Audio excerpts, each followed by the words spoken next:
really, the fact that the sort of existence of the debate as a thing that happened in history is sort of very odd in many ways. It's odd in many ways, and then for many reasons it shouldn't have happened.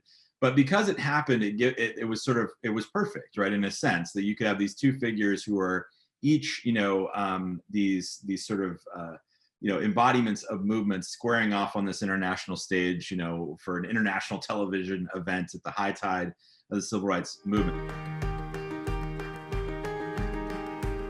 Hi, this is Tony Williams, a senior fellow with the Bill of Rights Institute, and welcome to another edition of Scholar Talks.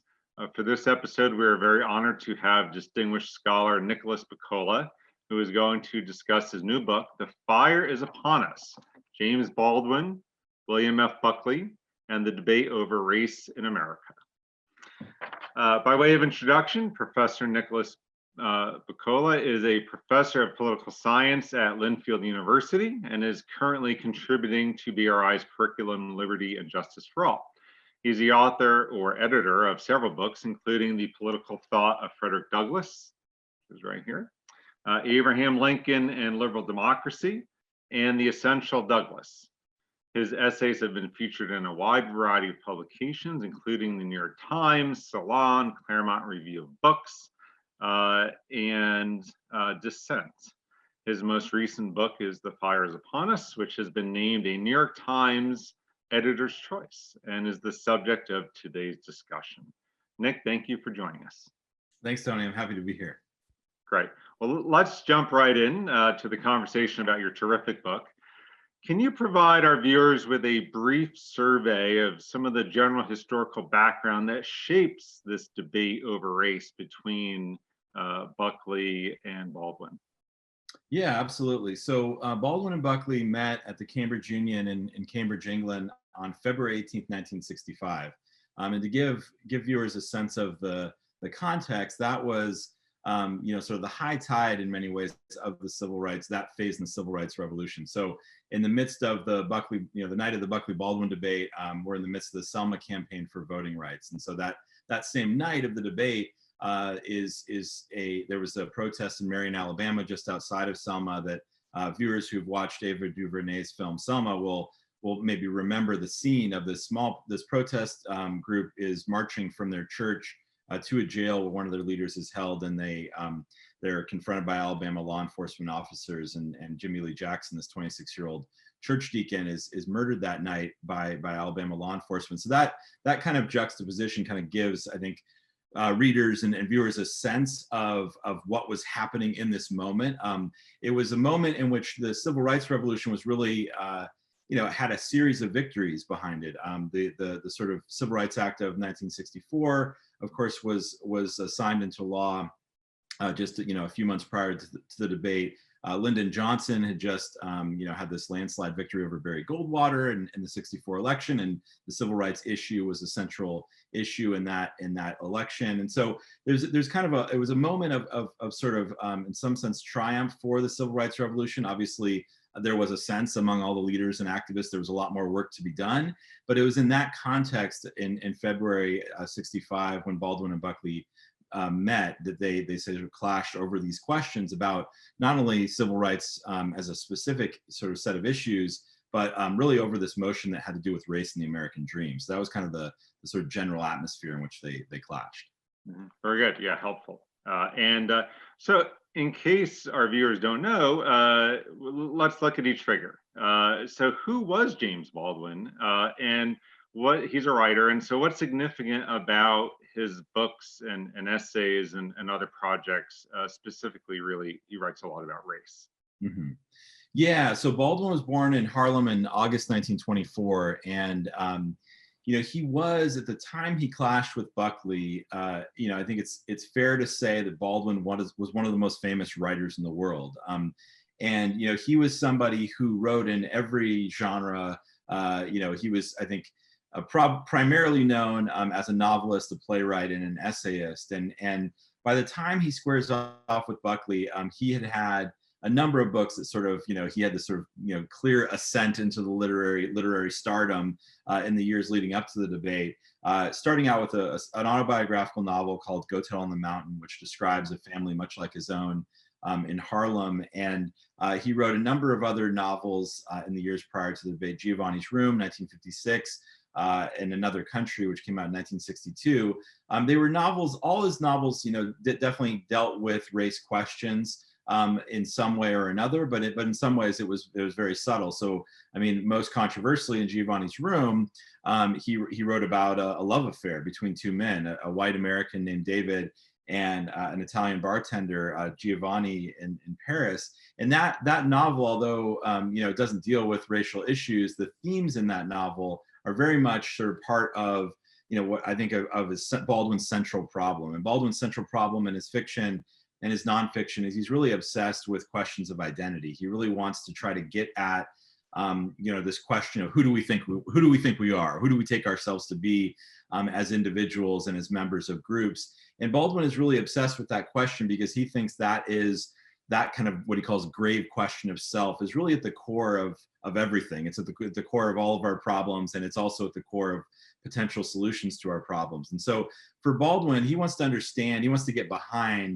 to the roots of American racism, for example. He's really interested in what is it about us as individuals, about our sort of deeper selves that leads us to treat others inhumanely, right? So whether the question is race or the question is homophobia or xenophobia, Baldwin is really trying to get at that root thing. And he does that through his fiction and through his nonfiction. So in his fiction, he's able to sort of really give us a sense of the interior lives of his characters, to try to understand what makes human beings tick. And when he's out there as a journalist and as an essayist, he's looking and interviewing various people, trying to understand, in the real world, what's making people behave the way that they do, and what are the obstacles to them achieving freedom and fulfillment. So that was kind of Baldwin was, I think Malcolm X put it really simply, Baldwin was the poet of the Civil Rights Revolution. He was the one, Baldwin thought of himself as a kind of poet, witness, prophet. He says, my job is to write it all down. And that's what he did. And that's why he was, in many ways, a kind of literary embodiment of that phase of the Civil Rights Revolution in that moment in 65. Right. And as you're talking and as I was reading the book, it seems like he takes a little bit more of, I think, what you call an artistic approach, or maybe a poetic approach, as you said, a little more existential, as he's delving into ideas of identity and love and human dignity and so forth. And yet on the other side, we have someone who maybe pays or approaches things from maybe a little bit more of a sort of a political philosophy, economic point of view, William F. Buckley. So who was William F. Buckley? And how was he a leader of the conservative movement, especially over at National Review? Mm-hmm. Yeah, so William F. Buckley Jr. was born about 15 months after Baldwin. So he's born in November 1925. And so one of the things that, as I started research on the book, it became very clear, I sort of started with this focus on the debate and thinking about the debate and how did they get there that night, et cetera, et cetera. But it became pretty clear pretty quickly that the heart of the story was really the sort of lead up, how these two individuals developed over time leading up to this night. And so what I try to do in the book is weave these biographies, against the backdrop of the rise of these movements. And so Buckley, to give viewers a sense of Buckley, he was somebody who was born to immense privilege. So, I mean, Baldwin was born in, at the margins in Harlem, and had describes, what it was like to grow up in Harlem in the 20s and 30s. Buckley is born in New York City, and I say in the book, he may as well have been born on another planet. He has a very different upbringing. And Buckley, in terms of who he was and sort of as a public figure in this moment, when he squares off with Baldwin, Buckley was, really the leading conservative polemicist in the country. He's not sort of hard to categorize. He was a spokesperson, a popularizer. One of his biographers, Lee Edwards, calls him the St. Paul of the conservative movement. Buckley was really, I think, best understood. He's best understood as a kind of a movement builder, as a kind of editor of conservatism, as one of my colleagues, Susan Civic, put it in a really great piece on Buckley. He was somebody who, through this magazine, National Review, that you mentioned, which was launched in November 1955, he was the editor of that magazine. What he tried to do with that magazine is really kind of shape a conservative movement. There wasn't something we could call a conservative movement. In those days, there were various groups on the right that all sort of had things they didn't like in common, but they didn't necessarily agree on everything. So Buckley was this really crucial figure in American political development because he, through this magazine, tries to kind of shape a movement and tries to sort of decide who's going to be included in the movement, who's going to be left outside of the movement. And so Buckley is somebody who I think is largely understood. He was a very successful author, had written several books prior to the debate and wrote many, many more after. But he was somebody who wasn't necessarily a source of original, conservative and libertarian ideas, but more somebody who popularized ideas, tried to pull together a coalition. And so in that moment in 65, it's really, this moment where, Buckley is not quite internationally famous yet. He would go on to international fame, but without question, he's second only to Barry Goldwater as a kind of face of American conservatism. So just as you have Baldwin as a kind of embodiment, as a kind of poet, wordsmith of the civil rights revolution, Buckley is, very different, right? As you point out, very different in sort of the nature of the kind of writing and work he's doing. But he's also he's similar in the sense that Buckley is a kind of poet or a kind of wordsmith of the conservative movement, the leading figure on that side. So it was really, the fact that the sort of existence of the debate as a thing that happened in history is sort of very odd in many ways. It's odd in many ways, and then for many reasons it shouldn't have happened. But because it happened, it was perfect, right? In a sense that you could have these two figures who are each, these sort of embodiments of movements squaring off on this international stage, for an international television event at the high tide of the civil rights movement. So that's what was irresistible to me as a scholar of sort of taking this moment and utilizing that as a vehicle to explore this history. Right, and so as you're setting it up, it seems like we have, Baldwin representing sort of the high tide of liberalism and of the successes of the civil rights movement. Buckley representing this nascent, growing conservative movement, and obviously they're going to have somewhat different views on race. And so, what are their respective views on race as they write about them, and what factors go into shaping those views? Yeah, absolutely. So I guess I'll start with Buckley and then talk about Baldwin. So, Buckley, when he's founding National Review, so the sort of lead up to the launch of National Review, really, the idea for the magazine really begins to develop in 1954. And then it's, as I said, launched the first issue, November 1955. That's happening in the midst of, sort of the beginnings of a really important phase, of course, in the civil rights revolution. So you have the Brown v. Board school desegregation decision in 54. You have this sort of tremendous white backlash against that decision in the South. You have, both at the grassroots and among elites, eventually the Southern Manifesto in Congress and that sort of thing. But you also have, of course, the arrest of Rosa Parks, the rise of this 26-year-old minister, Martin Luther King, the Montgomery bus boycott. All that is happening right in this period, this time when Buckley's launching this magazine. And Buckley, from the beginning, of course, that is going to be an issue that he's going to have to decide as the editor-in-chief, as the sole shareholder, the one who had absolute editorial control over this enterprise, decide what the magazine's going to say about race and civil rights. And what I always, I've been trying to remind audiences of, and this is something I learned a lot more about in the course of researching the book, is it's not a foregone conclusion that a conservative founding a magazine in 1955 will take the position Buckley takes. There were a lot of course, in terms of partisanship, there was a great division in the country. The most, sort of fervent civil rights faction in American politics were Southern Democrats, right? And you had a lot of people who thought of themselves as conservatives, and certainly a lot of Republicans who were in favor of civil rights at that time. Buckley takes a position of that's of opposition to civil rights on almost every front. Not every front, but I would say that National Review, Buckley himself and National Review in general, is in a position of either hostility or suspicion on most questions of civil rights. So just to work backwards, the magazine ends up being against the Civil Rights Act of 64. They end up being against the Voting Rights Act of 65. They're critics of the Freedom Riders. They're critics of the sit-in protests. They're critics in most ways of Martin Luther King, although there's a couple exceptions to that.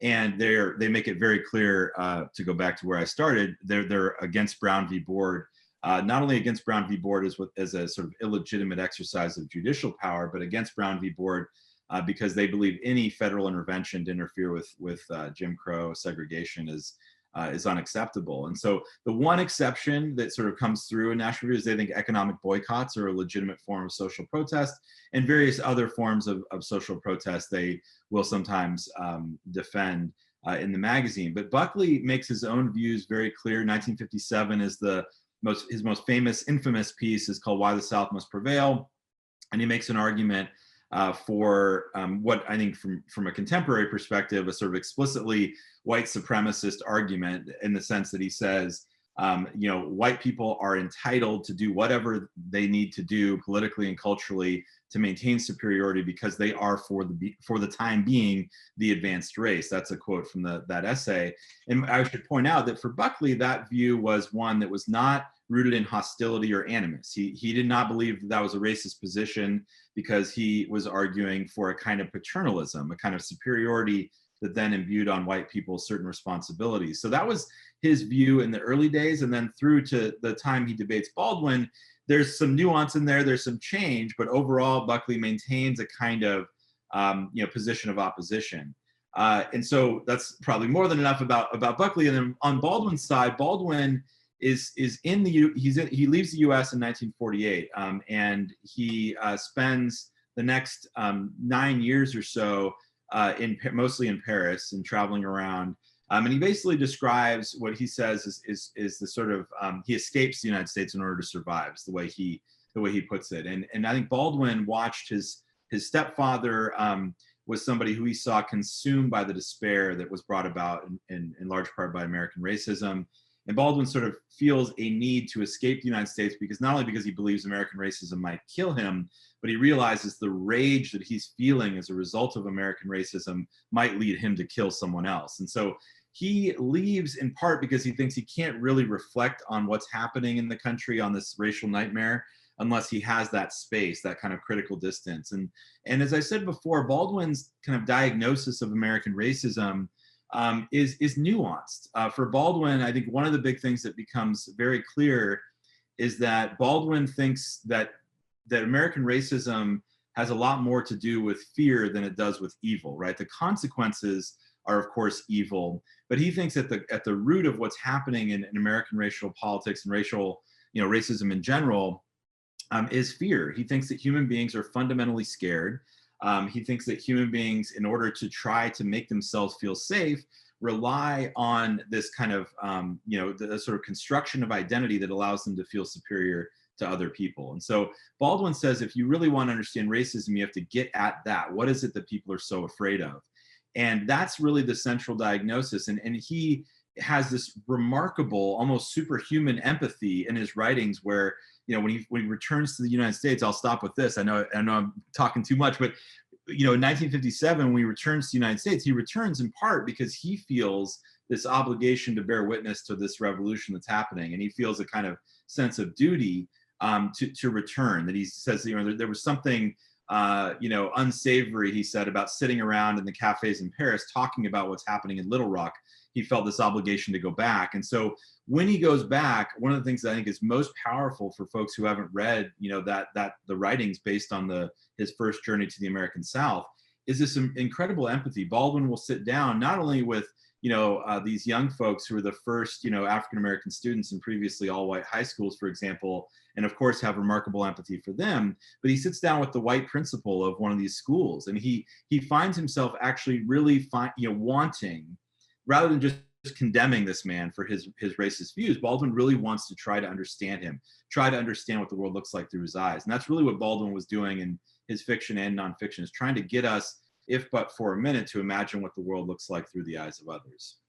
All right, and let me ask you a follow-up question, because as I'm listening, as I was reading the book, it almost seems as if, although they're both addressing race, that they're almost talking past each other a little bit, or kind of they have such different approaches in how they're viewing race that it almost seems like they're not actually like addressing each other's topics. Do you understand what I mean? Does that make sense? Yeah.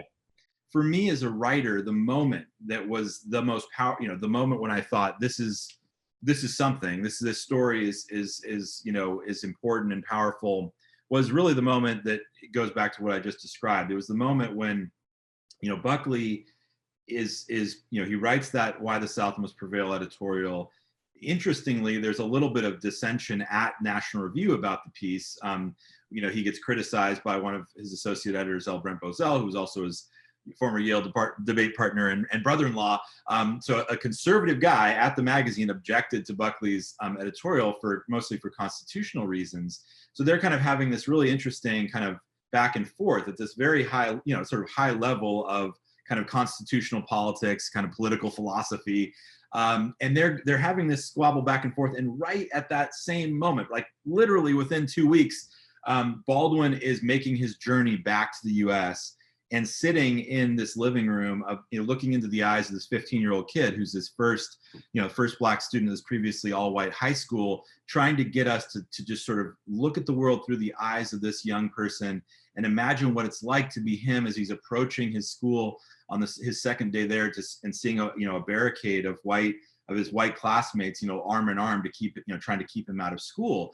And so there's something about that, right? That Baldwin, Buckley's doing his thing, and on some level of philosophy or constitutional law, we can sort of see what Buckley and his National Review crew are arguing about as of course important to our lives as citizens. What are our constitutional obligations and so on and so forth.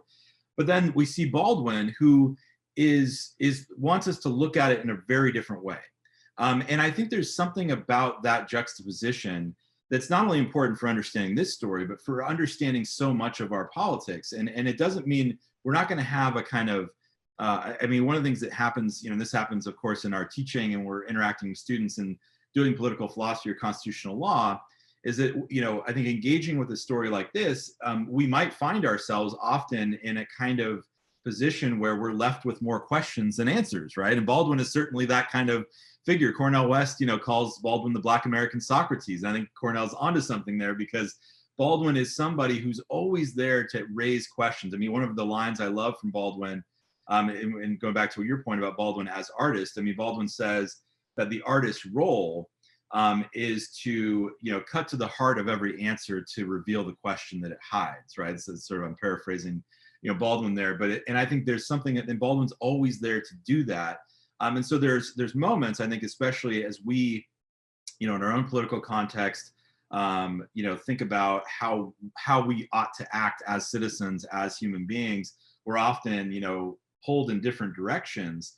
And I think that's something that gets at the truth of our political lives. And I think Baldwin really helps us do that. And Buckley, and one of the things that's fascinating about Buckley, and I'll just say this briefly, is Buckley, this book, one of the things that was really they were so giving to me as a scholar, because Buckley and Baldwin were not only prolific writers publicly, but they also were prolific writers, especially Buckley, in terms of their archives, the private writings of all the letters going back and forth.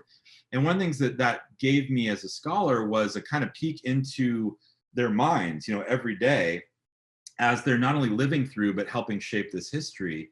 And so on the Buckley side, one of the things that I think comes through pretty clearly by doing this really deep dive into his world and into his mind as he's navigating this political landscape is, you're able to see, pretty explicitly how he's thinking through these issues privately and then how he's presenting, things publicly. And sometimes there's a gap between those two things. And again, I think that doing that with William F. Buckley as an individual is interesting historically for various reasons, but it's also interesting for all of us existentially when we think about our private lives, our private views, and how we present ourselves publicly. I think there's a lot of questions that Buckley grappled with that we can all relate to, right? We might pass judgment on the way he came out on these issues, but I think one of the things I hope the book does is it invites us to introspect, right? And to say, okay, well, Buckley made this compromise and I'm judging him for it. What compromises am I making in my own life? Right. And all very beautifully put. And I know at BRI, we talk a lot about in our curricula and just good teaching in general, when we speak with teachers, is Oftentimes some of the best lessons and the best writings raise a lot more questions than provide answers. So that's a good thing. All right, so we talked a little bit about maybe how they're talking a little past each other. Let's see how they're debating, right? So in 1965, Baldwin and Buckley have this very public debate where they face off on the topic of race and the American dream at the Cambridge Union. And so tell us a little bit about this penultimate debate that occurs between them and why it's significant. Yeah, February 1965, the Cambridge Union was in its 150th year of existence, and it's really one of the really cool things about this project, and it was really the first puzzle I tried to solve, was trying to get the story of how they ended up there that night in the first place, which hadn't really been written about. And one of the fortunate things is, when I was starting this research in a serious way in 2015, it's 50 years on from the debate. And so many of the students who hosted the debate still among us, still living, and so I was able to interview these folks and talk to them about the sort of their recollection of that night, how it happened, and so on.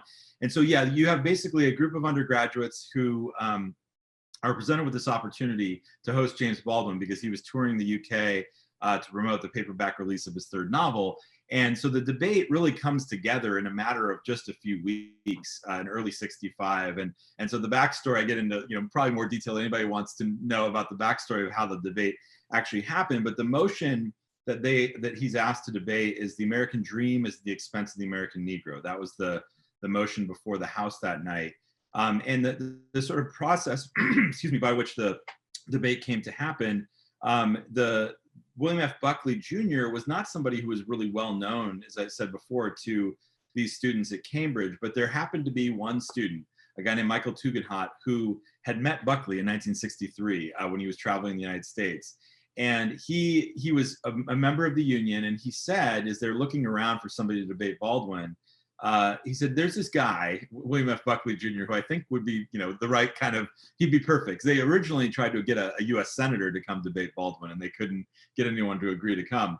And so Buckley turned out, the more they learned about Buckley, the more they realized he really was, out of central casting, right? Who would be the perfect person to square off against Baldwin? William F. Buckley. And so they debate that night, and yeah, just briefly, the way it was structured that particular night was two students spoke first, so one student on each side of the motion, and then Baldwin got up and delivered this 24-minute oration. And one thing I didn't mention before is when Baldwin's growing up in Harlem, from the age of 14 to 17, he was a young minister in Harlem's storefront Pentecostal churches. And so really that night, Baldwin really delivers a sermon. He announces, the first thing he says, I'm here tonight as a kind of Jeremiah, right?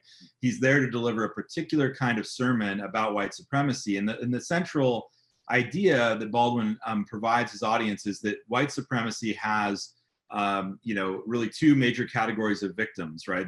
What he calls the subjugated and the subjugators. The subjugated, Baldwin describes the ways in which the sort of doctrine of white supremacy dominates the lives of so many of its victims. And he talks about not just sort of the obvious ways, subject to various obvious forms of injustice, but he also talks about the way he describes as the millions of details of every day that communicate to you that you're a worthless human being. So Baldwin delivers this really powerful, indictment of that sort of aspect of white supremacy, but he also talks about the ways in which the would-be beneficiaries of white supremacy are also its victims. And that was an idea he had been writing about going back to the late 40s, early 50s.